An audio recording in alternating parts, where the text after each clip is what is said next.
Seja bem-vindo a mais uma edição do programa Com a Palavra. Toda terça-feira, toda semana, sempre um convidado do meio político. Vereadores, deputados, prefeitos, personagens que estão no dia a dia da política alagoana, trazendo fortes declarações, trazendo novidades e sempre assuntos que possam ser do seu interesse. E os bastidores da política que você tanto acompanha nessa cobertura multiplataforma do Acta. E dessa vez a gente recebe o estrategista político, eleitoral, Eugênio Albuquerque, alagoano que já virou uma referência no cenário nacional quando se trata de marketing político.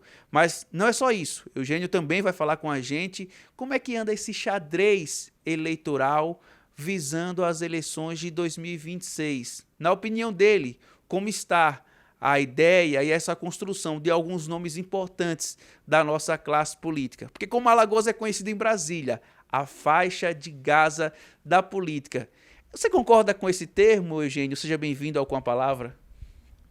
Obrigado pelo convite. Para quem não me conhece, Alan é meu amigo de faculdade. Nós fizemos jornalismo juntos. Eu segui pela seara da parte da comunicação, marketing político, estratégia, e o Alan continua no jornalismo. Mas passei muita pesca para ele. Estou brincando. Na verdade, nós estudamos juntos lá no SESMAC e é um prazer estar dando entrevista a esse canal, ao Acta, por sua referência e credibilidade, e ao Alan.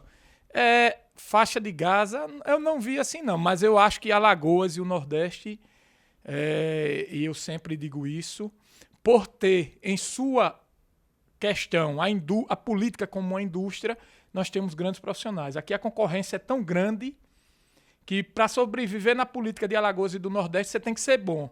Então, os políticos profissionais normalmente saem desta região e desses estados do Nordeste, e por isso comandam nacionalmente as lideranças de partido, Câmara, Senado e etc. Você acredita que as eleições do ano que vem são um mistério ou não teremos muitas novidades no que se refere a nomes para o Senado, nomes para governador do estado? Como é que você já começa a enxergar esse processo eleitoral de 2026, Eugênio? Mas eu acho que tem... Na verdade, eu acredito que tem pouco mistério. Por quê? Porque a legislação eleitoral atual, ela impede um pouco de mistério. Ou seja, para ser candidato ao que seja, você tem que ter comando de partido, principalmente a cargo majoritário. E nós sabemos quem tem comando partidário em Alagoas. Então, não fugirá desses atores políticos os candidatos aos cargos majoritários, que são governador e senador, apesar de que a eleição do próximo ano é uma eleição de 2 votos de Senado, o que foge um pouco matematicamente dessa história de majoritário, porque nem sempre é um voto majoritário quando há 2 votos. E por isso nós já temos aí praticamente os atores que serão os candidatos ou que terão grande influência sobre os candidatos indicados pelos seus partidos. Vamos por partes. Primeiro a gente tem aí uma disputa para a Assembleia Legislativa.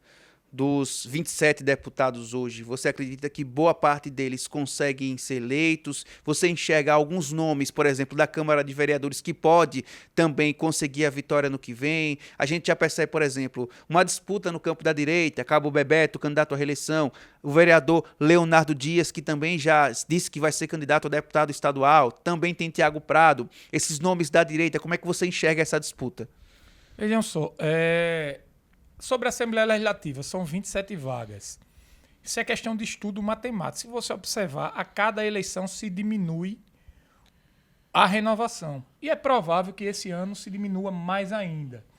Eu acho que dessas 27 vagas, nós só temos como fazer previsões concretas quando nós tivermos a divisão de candidatos por partidos.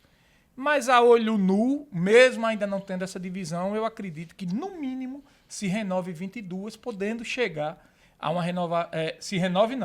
se mantenha 22 vagas, melhor dizendo, podendo chegar aí a manter perto de 24. Então, nós teremos uma renovação muito pequena, eu acho que entre 3 e 5 cadeiras no máximo. Isso por conta da força da Assembleia Legislativa, pelo que representa hoje os deputados, e essa aliança que a Assembleia tem tão forte com o Poder Executivo, já que boa parte dos deputados hoje são do grupo da base do Paulo Dantas? Primeiro, por conta da questão partidária. Entenda, nós já temos uma federação, União Brasil e PP. Então, dois grandes partidos, dois dos maiores partidos do Brasil, só poderão lançar 28 nomes. Ou seja, cada vez mais os partidos estão na mão de poucos. E para fazer uma chapa, ela é cara. Você precisa dar condições para que as pessoas sejam candidatos, condições financeiras para que tenham um mínimo de estrutura. E isso está cada vez mais difícil de se fazer. Então, quando se monta uma chapa, quem é que pode dar uma estrutura de uma chapa? Uma prefeitura de Maceió, que é uma prefeitura grande. Um governo de Alagoas pode dar uma estrutura de uma chapa. Um partido grande com um grande fundo eleitoral ou uma Assembleia Legislativa. Por esse tanto, nós teremos menos candidatos. Aí é uma afirmação minha, sem dúvida, nós teremos menos candidatos a deputados estaduais da história das eleições em Alagoas. E por isso, quanto menos candidato, a probabilidade de renovação é ainda menor. Congresso Nacional. Os nomes que hoje disputam uma vaga para deputado federal, que são candidatos à reeleição, por exemplo, a gente percebe do MDB, Rafael Brito é um nome, Isnaldo Bulhões também é outro nome. Você acha que também vai ter uma boa renovação ou essa força que as federações estão fazendo pelo Brasil, elas tendem a diminuir também essa renovação em cenário lá de Brasília? A renovação na Câmara Federal, não só em Alagoas como no Brasil, ela será a mínima. E por quê? Além das questões partidárias, ainda tem uma muito crucial, se chama emenda parlamentar. Cada deputado tem por volta de 50 milhões ano de emenda parlamentar. E como é que os deputados têm utilizado? Formando base política. Você citou aí o nome do Rafael Brito. O Rafael Brito ele se elegeu com poucos prefeitos. Mas com essas emendas, o Rafael Brito, por exemplo, já tem a prefeita de Mata Grande. O Rafael Brito já tem outros prefeitos. Assim é Max, assim são todos esses deputados que estão na legislatura atual. Você tem uma liderança política e você tem prefeitos que precisam de emenda e que vai retribuir, logicamente, com voto. Então, por ter mais lideranças, por poder ajudar essas lideranças durante 4 anos, já são mais de 200 milhões de reais de emenda, esses caras, esses que aí estão, não só de Alagoas, como de todo o Brasil, vão ter pelo menos uma partida maior do que quem está iniciando. E é bem verdade que quem parte na frente nem sempre chega na frente, mas é bem verdade também que a exceção não é a regra, a grande maioria chegará sim na frente. Senado Federal, a gente tem aí a probabilidade de haver uma disputa por 2 vagas, Renan Calheiros de um lado, Arthur Lira do outro, os dois nomes que representam os 2 grandes grupos políticos do estado de Alagoas. Você acredita que vai haver novidade? Porque, por exemplo, durante essa semana a gente trouxe uma matéria no Acta mostrando essa disputa pelo Senado. E aí eu trazia a possibilidade de Alfredo Gaspar ser um nome, Davi Davino Filho, mas com essa possível federação entre MDB e republicanos já praticamente anularia Davi Davino Filho e o próprio JHC. Como é que você vê essa corrida pelo Senado? Vamos lá. Hoje o Davi Davino poderá ser candidato ao Senado se permanecer no quadro atual. Mas aí quem disse se ele vai ser ou não se chama Antônio Albuquerque, que diz que ele é, e aí eu também acredito no deputado Antônio Albuquerque. Não havendo a federação, Davi Davino é um nome, porque ele está em um partido que já disse que ele será candidato. O Alfredo Gaspar, apesar de eleitoralmente desses nomes, talvez hoje ser o mais forte para uma dessas vagas ao Senado, ele tem uma maior dificuldade, que ele não tem partido que lhe garanta que ele possa ser candidato ao Senado. E não sei nem se tem vontade. Por ele estar tão bem eleitoralmente, talvez ele também queira continuar na Câmara Federal, o que seria um caminho mais seguro na cabeça dele. E pela falta de partido também. O Renan, candidato à reeleição natural, E aí nós temos também o João Henrique, que herdou do seu vice Rodrigo Cunha para sua mãe a vaga de Senado. Naturalmente que eu costumo dizer que poder não se entrega, poder se briga. Você às vezes é colocado para fora, pelo povo, pela dinâmica, mas você briga para manter aquele poder ou aquele espaço. E é provável que aí sim o João Henrique tem partido, tenha um candidato ao Senado, ou ele, ou a esposa, ou a própria mãe, à reeleição. E o Arthur Lira, vendo isso, também pode ser candidato ao Senado. É importante lembrar que Arthur nunca disse isso publicamente. Quando eu digo isso publicamente, é em entrevista, que é candidato ao Senado. Nos bastidores, ele já comunicou a vários do seu aliado que é candidato ao Senado, mas publicamente ele nunca disse. Então, em qualquer momento, ele pode chegar a dizer: ninguém nunca ouviu isso de mim. Contudo, baseado no que eu vejo, supondo que nós tenhamos Renan, alguém do JHC ou o próprio JHC, eu acho que o Arthur é candidato e com grande força de levar uma dessas vagas. Se esse jogo começar a aumentar, tendo mais um Davi Davino candidato, o Alfredo conseguindo um partido e também sendo candidato, aí, na minha opinião, o Arthur recua. Porque a aposta do Arthur, ela é inteligente, porém é matemática. A aposta do Arthur será no segundo voto. Como é que pensa o Arthur Lira para ser candidato? Um cenário com 3, ele aposta no segundo voto da política do Renan. Boa parte dos prefeitos da liderança política vão votar no Renan, dando o segundo voto a Arthur. E ele aposta no segundo voto da turma do JHC, que naturalmente é um eleitor mais à direita, um eleitor mais dos grandes centros, que não quer a permanência de Renan no Senado. Então, ele aposta no segundo voto desse. E talvez até somando esses 2 segundos votos, ele possa ser o primeiro, somado ao primeiro que ele já tem na disputa. Então, Arthur, não se engana, ele está pensando matematicamente. Numa eleição com 3, somado o meu primeiro voto ao meu grande potencial de segundo voto nas 2 chapas, eu posso conseguir a eleição, que foi o caso do pai dele no ano de 2010. Eu acho que é essa a aposta do Arthur. Do Renan, quanto mais candidatos também o facilitaria, e numa eleição com 3, ele precisa derrubar 1.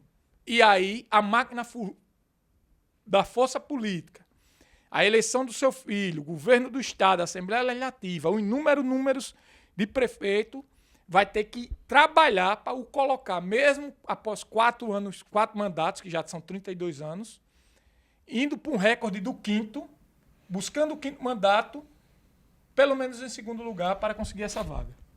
Renan e Arthur possuem uma rejeição. Essa rejeição é capaz de tirar um desses 2 e surgir esse nome, por exemplo, como Alfredo Gaspar, Davi Davino Filho, JHC, principalmente por conta dessa rejeição de Arthur ou de Renan, ou a força que eles têm perante os prefeitos é maior do que essa rejeição?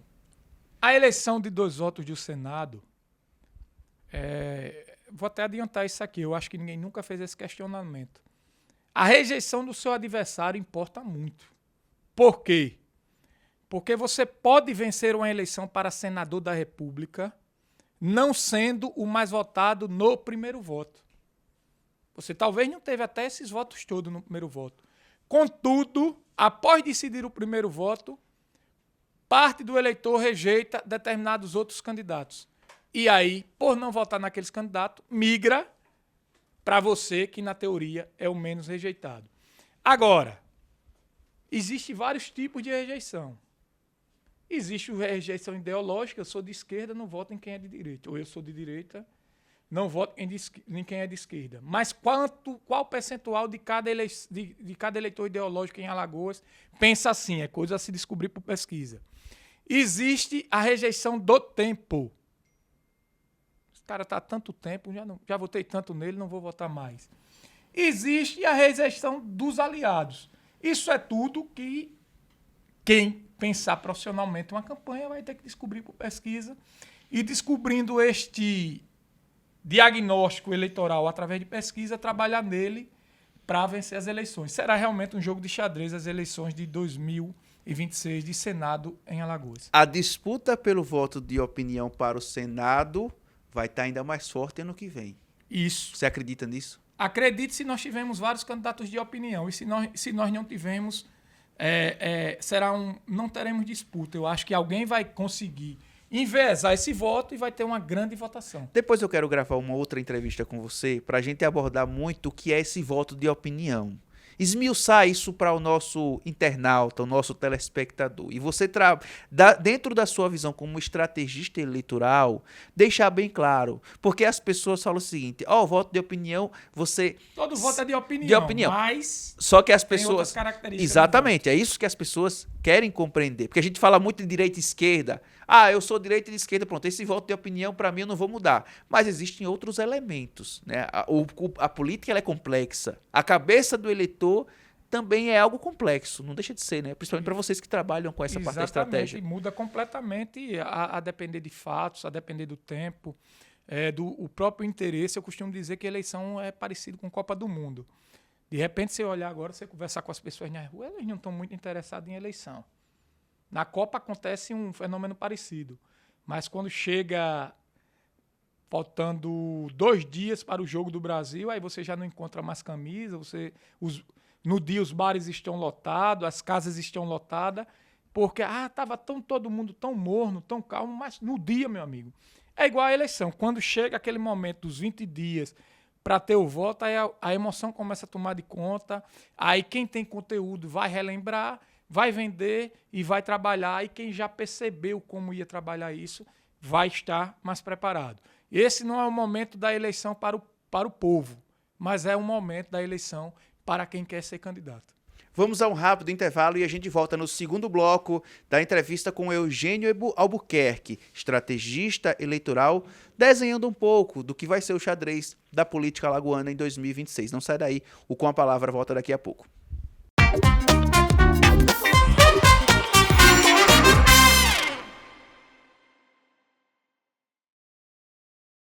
Sabe quem o Detran Alagoas convidou para espalhar as dicas de trânsito neste São João? E o Chico da Venda, que ontem foi pro Arraiá do Bira e não voltou pra casa. Oxi, voltou não. Pegaram ele na lei seca, tá lá até agora. Mas não tem jeito. Todo ano o Detran avisa, faz campanha, orienta. Se beber, não dirija. Exatamente, mais uma dica pra compartilhar no grupo. Neste São João, cuida da sua vida. O Detran está de olho e elas também.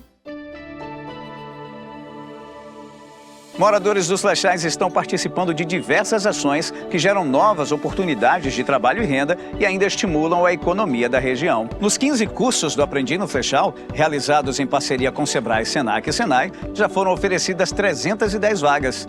E mais 5 novos cursos estão com lançamento programado para este ano. Os moradores também participaram de 13 oficinas de artesanato, como pintura em cerâmica, macramê, filé e adereços carnavalescos. Foram realizadas 3 edições da Feira dos Empreendedores do Flechal, promovendo os negócios locais. Além disso, os empreendedores participaram de outros 11 eventos na cidade. Tudo isso acontece dentro do projeto Flechais, que está previsto no termo de acordo assinado com as autoridades. Saiba mais em braskem.com/compromissos Maceió.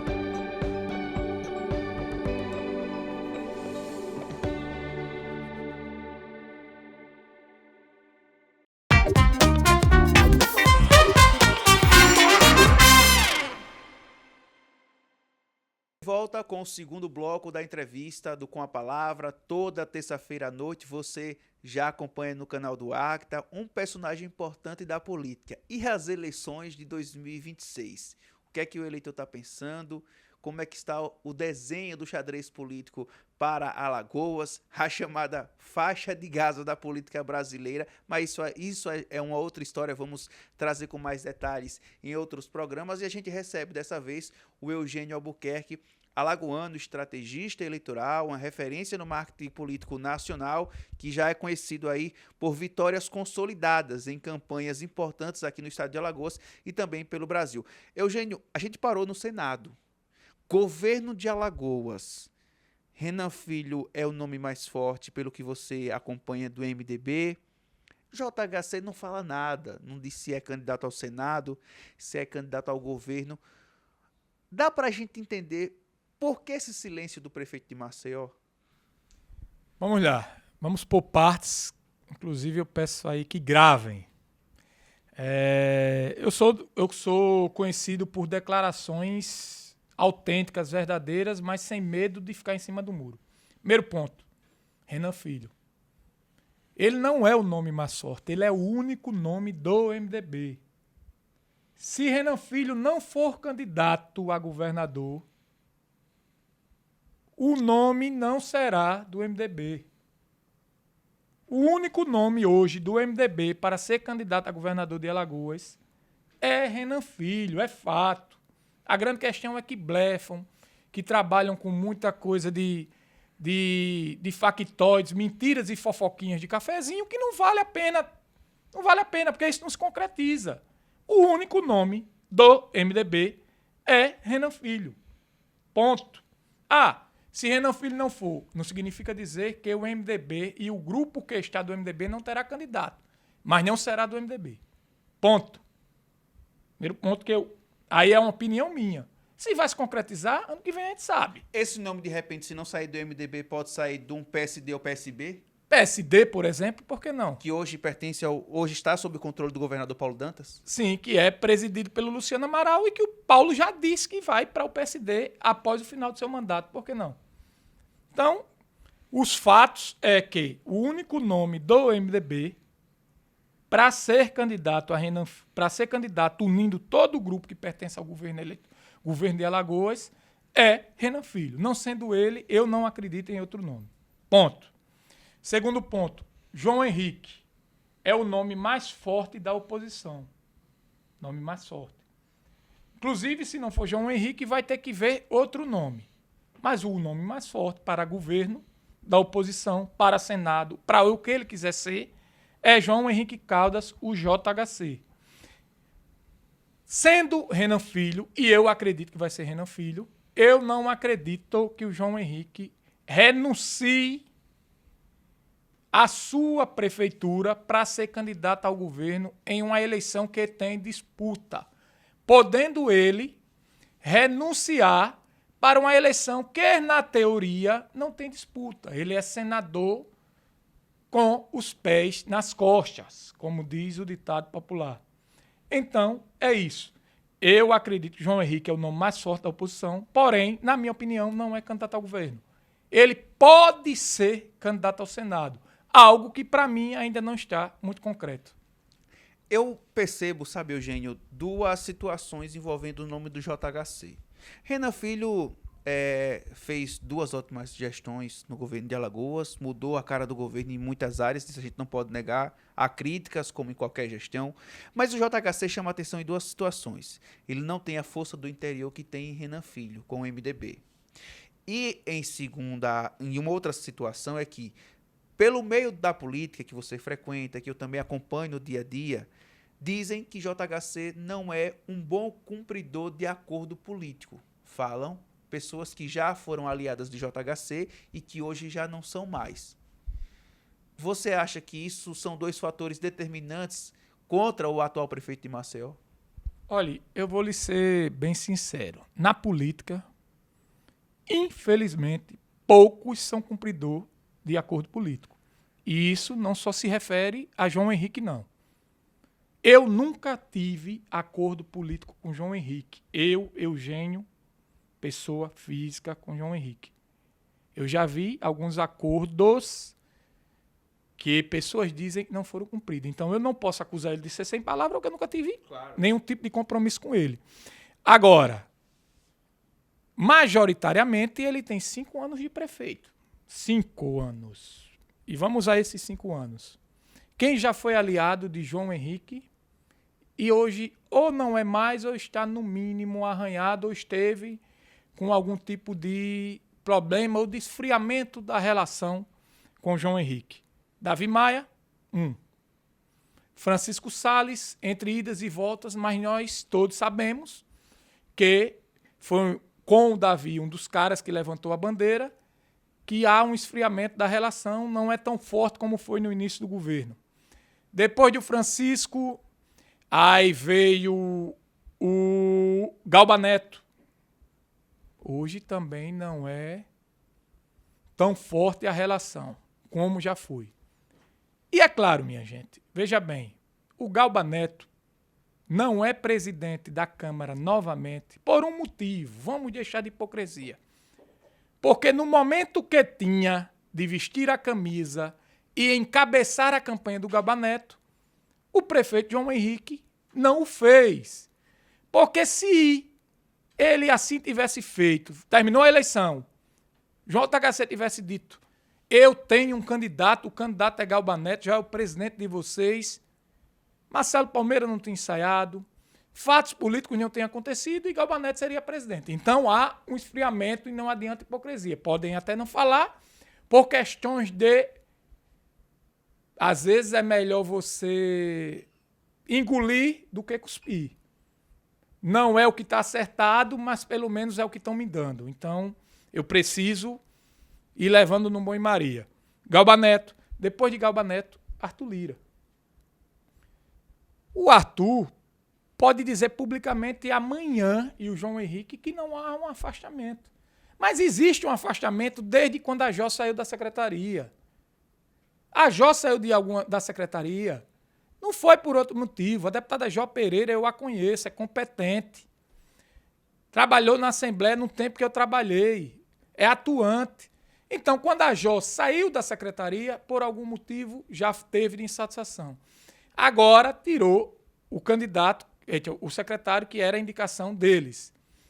E quais são as últimas declarações em favor de Arthur Lira, de João Henrique? Zero. Nenhuma. Nós tivemos agora uma declaração do senador Renan, que fala que que quer conversar com João Henrique, mas que tem dificuldade de conversar com Arthur Lira porque o Arthur não tem trabalho por Alagoas, algo nesse fato. Qual foi a defesa que o João Henrique fez do Arthur? Nenhum, ele manteve o silêncio. Principal aliado. Na verdade, ele tem mantido o silêncio em muitas coisas. Então é isso. Eu não posso dizer que ele cumpre ou descumpre. Eu posso dizer, pelos fatos, que ele claramente tem dificuldade de se manter um grupo conexo em relação ao nome dele. E por isso eu acredito piamente que ele não é candidato a governador. Então, Renanzinho teria adversário para o governo do estado se JHC não sair a governador? Olha, essa questão de adversário vai muito do cara topar. Mas, por exemplo, com o apoio de Arthur Lira, dando uma base, o Alfredo Gaspar é um grande adversário ou não? Mesmo ao executivo? Por que não?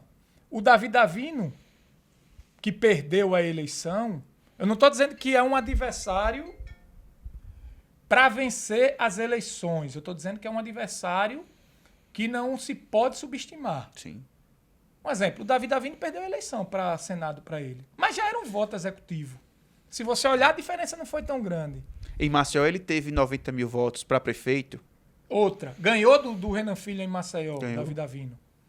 Então, ganhou em algumas cidades o Davi Davino com o apoio de Arthur Lira. Então, é isso. Não é um adversário do mesmo porte, da mesma altura e do mesmo quilate de João Henrique. Mas adversários no grupo político opositores do governo tem nomes. Eu acho até, de certa forma, um erro e uma fraqueza você sempre colocar só JHC como o único possível.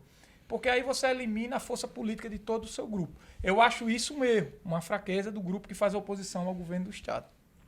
Bom, esse foi o Eugênio Albuquerque. Por exemplo... Pode falar. Porque, por exemplo, não tenha dúvidas que o grupo do estado, se não for Renan Filho, terá um grande candidato. Não duvide, porque já duvidaram de Paulo Dantas e quem duvidou queimou a língua. Então, ou seja, se o Renan Filho resolver não vir, resolver ficar, diferente do grupo de oposição, pode ter certeza que existe um trabalho, e esse trabalho é para lançar um grande candidato e é um candidato para ganhar. O compromisso é com Renan Filho. Mas Renan Filho, não sendo candidato ao governo, não tenha dúvidas e não subestime a força política do governador Paulo Dantas e do presidente Marcelo Vitor para buscar um novo nome e para fazer desse nome um candidato competitivo e viável e chegará com grandes forças para ganhar a eleição. E você me falar isso aí aguça a minha curiosidade. Só aqui pra gente, esse nome sairia da Assembleia Legislativa? Pode ser ou não. Eu acho que o grupo político ligado ao presidente Marcelo e ao governador Paulo Dantas, ele tem nomes na Assembleia, tem nomes no governo e tem nomes fora do governo. Na Câmara Federal, por exemplo, tem vários nomes. São nomes que podem ser candidatos. Eu acho que do lado do governo existe um profissionalismo, existe uma conexão, uma coesão de que sabe que é possível, profissionalizando uma campanha, unindo um grupo, vencer as eleições, mesmo não tendo um candidato que parta bem igual a Renan Filho, mas que com todo apoio faça como o Paulo. Parta até talvez pequenininho, mas com comprometimento, com apoio político, com constância, vai a cada momento crescendo, aí, meu irmão, quando cresce, aí vira uma avalanche, aí ninguém pega mais. É porque a gente comenta assim na política, sabe, Eugênio? Poxa, o governador Paulo Dantas, quando foi candidato, durante a eleição apanhou tanto, mas muito, e conseguiu vencer. Mostra a força desse grupo político. Essa é uma tradução do que você está falando. Então, a gente não pode duvidar nesse momento. Queria agradecer a você por nos receber aqui no seu escritório e vamos bater mais papos, vamos conversar mais, virão outras edições aí do Com a Palavra para entender o que vai ser esse jogo político. É muito fácil a gente conversar com os vereadores, conversar com os deputados, mas conversar, ter essa outra visão de quem está de dentro da política, pensando a política de forma mais profissional. A gente agradece muito a sua participação, viu, Eugênio? Obrigado e estou sempre à disposição e será apenas o primeiro de vários papos. Mas mesmo sendo o primeiro, quem assistir, guarda esse vídeo, que muito do que está sendo falado aqui vai ser concretizado. Eu já fui chamado de lunático, doido outras vezes, mas se concretizou. Já fui chamado disso quando o Paulo Dantas tinha 2% e eu dizia que esse cara chegaria na eleição favorito. E ele chegou na eleição favorito. E num segundo turno massacrado, perseguido, levando cacete, venceu as eleições. Então, é isso. Gravem e vamos conversar muito mais daqui para frente. Esse é o Com a Palavra, toda terça-feira aqui no canal do Acta no YouTube. A gente agradece a sua participação e a sua audiência. Acompanhe a nossa cobertura da política multiplataforma em todas as redes sociais e diariamente no Jornal do Acta, de 6 às 7 da noite. Um forte abraço e até a próxima edição.